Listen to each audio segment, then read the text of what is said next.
बहुत बहुत समय पहले, जब कोई इतिहास नहीं था, जब समय भी नया था, जब धरती पर न मनुष्य था न सभ्यता, उस अंधकार से जन्मे चार राक्षसी जीव। वो चारों जो केवल विनाश के प्रतीक थे, हर दिशा के स्वामी, हर तत्व के मालिक।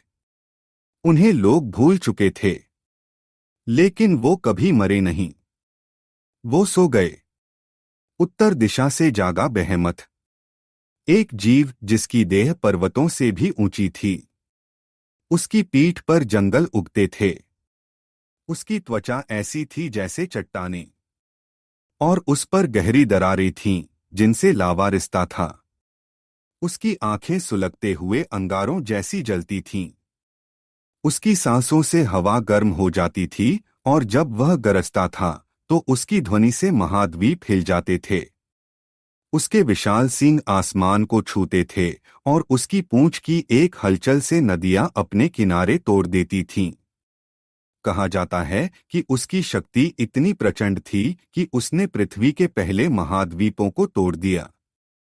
उसके पैरों की आहट से ज्वालामुखी फटते थे, और जब पृथ्वी कांपती है भूकंप आता है। कुछ लोग कहते हैं वो बेहेमत की करवट होती है। दक्षिण दिशा से वह आया जिसे जिस कहा गया, आकाश का स्वामी, एक ऐसा पक्षी जिसकी ऊंचाई को कोई नहीं नाप सका। उसके पंख फैलते ही पूरा आकाश ढक जाता था। सूरज भी उसके पंखों के पीछे छुप जाता था। उसकी चोंच बिजली से बनी थी। उसकी आंखें सूर्य से भी चमकीली थीं।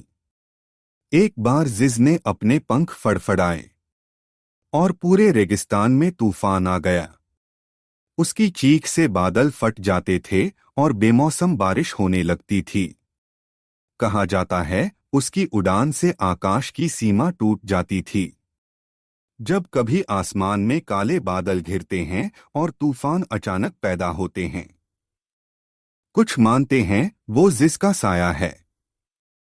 पूर्व दिशा से तन्निन जागा, एक सर्प जैसा जीव, लेकिन उसकी लंबाई समुद्रों से भी अधिक। उसके शरीर पर काले तराजू थे जो आकाश के तारों जैसे चमकते थे। उसकी आंखें समय की गहराई में देख सकती थीं। कहते हैं उसकी फुफकार से समय की धारा रुक जाती थी। पुरानी सभ्यताओं ने उसे केओस सरपेंट कहा। मेसोपोटामिया के ग्रंथों में दर्ज है कि तन्निन ने समय को निगल लिया था। उसकी पूंछ से समुद्रों में उठी लहरें शहरों को बहा ले गईं। जब समुद्र रहस्यमय रूप से शांत हो जाता है और समय जैसे थम जाता है, वो संकेत होते हैं कि तन्निन फिर से सांस ले रहा है। और फिर पश्चिम की गहराइयों से उठता है लेविथान, जल का सम्राट। उसका शरीर इतना विशाल कि महासागर उसके चारों ओर घूमते थे। उसकी त्वचा पर नीले और काले रंगों की धारियां थीं, और उस पर चमकती हुई धातु जैसी कठोरता। उसकी आंखें गहरे समुद्र की ठंडक से भरीं, लेकिन उनमें आग जलती थी। उसके मुंह से निकलती आग समुद्र के पानी को खौलाती थी। उसकी एक पूंछ की हलचल से सुनामी उठती थी। लेविथान जिसने अटलांटिस को निगला, कहते हैं वह अभी भी गहरे समुद्र में छुपा है। उसकी सांसें समुद्र की लहरों में सुनी जाती हैं। और जब समुद्र अचानक तूफानी हो जाता है, लोग कहते हैं वह जाग रहा है। लेकिन क्या यह सब सिर्फ मिथक है, या फिर हमारे समय में भी इन प्राचीन शक्तियों के संकेत मिलते हैं? आज भी कुछ रहस्यमय घटनाएं इन प्राणियों की वापसी का इशारा देती हैं। 1997 में प्रशांत महासागर की गहराइयों से एक आवाज रिकॉर्ड हुई। इसे ब्लूप कहा गया। यह आवाज इतनी शक्तिशाली थी कि हजारों किलोमीटर दूर तक दर्ज की गई। वैज्ञानिकों ने कोशिश की, लेकिन वो आज तक नहीं जान पाए कि ये किसने पैदा की। कुछ कहते हैं यह लेविथान की सांस थी। उस गहराई में कोई भी ज्ञात जीव इतना बड़ा नहीं है कि ऐसी आवाज पैदा कर सके। फिर क्या ये वही था जो अब भी समुद्र के सबसे गहरे हिस्से में सांस ले रहा है? 2011 में हिंद महासागर के नीचे रहस्यमय विद्युत चुंबकीय तरंगें दर्ज की गईं। कोई भूकंपीय हलचल नहीं थी, न किसी प्लेट के टकराने की आवाज। फिर ये तरंगें कहां से आईं? कुछ वैज्ञानिक इसे अनएक्सप्लेन्ड कहकर टाल गए, लेकिन कुछ पुराने ग्रंथों को पढ़ने वालों ने कहा, तन्निन फिर से हिल रहा है। शायद उसने अपनी पूंछ हिलाई है और समय की धारा फिर से बदलने लगी है। 2020 में आर्कटिक के बर्फीले क्षेत्रों में बर्फ के नीचे धरती की गहराई में हलचल दर्ज की गई। एक कंपन, लेकिन इतनी गहरी कि वैज्ञानिक चौंक उठे। उन्होंने कहा, यह कोई सामान्य प्लेट टेक्टोनिक मूवमेंट नहीं हो सकता। वहां कोई बड़ी हलचल हो रही थी। कुछ लोगों का मानना है कि वो बेहेमत की करवट थी। उसकी सांसों से बर्फ पिघल रही है। और हाल ही में मार्च 2024 में कनाडा के वैंकूवर द्वीप के तट से लगभग 240 किलोमीटर दूर समुद्र के नीचे एक ही दिन में लगभग 2000 भूकंप दर्ज किए गए।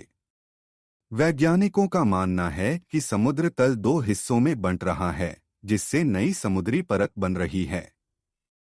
लेकिन कुछ लोग कहते हैं कि यह बेहेमत की करवट का संकेत है, जो पृथ्वी की गहराइयों में हलचल पैदा कर रहा है।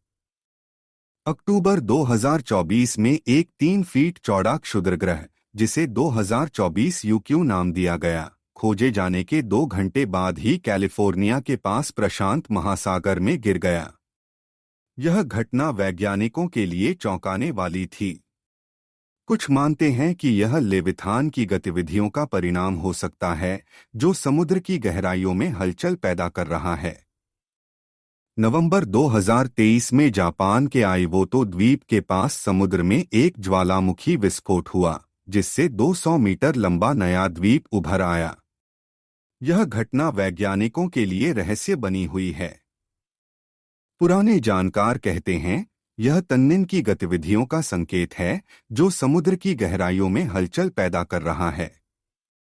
फरवरी 2025 में दक्षिणी अटलांटिक महासागर में वैज्ञानिकों ने गहरे समुद्र से उठती रहस्यमय चुंबकीय तरंगें दर्ज कीं। कुछ रिपोर्ट्स का दावा है कि इन तरंगों ने नजदीकी सैटेलाइट्स के नेविगेशन सिस्टम को क्षणभर के लिए बाधित कर दिया। वैज्ञानिक इसे डीप सी मैग्नेटिक अनोमली कह रहे हैं, लेकिन कुछ पुरानी कथाओं के जानकारों का कहना है ये लेविथान की पूंछ की हलचल है। इन घटनाओं का समय एक दूसरे से जुड़ा लगता है, जैसे कोई पुरानी घड़ी फिर से चल पड़ी हो। और सवाल यही उठता है, क्या ये प्राचीन प्राणी फिर से जाग रहे हैं? क्या यह धरती एक बार फिर विनाश की ओर बढ़ रही है? या ये केवल शुरुआत है उस प्रलय की, जिसकी चेतावनी सदियों पहले दी गई थी?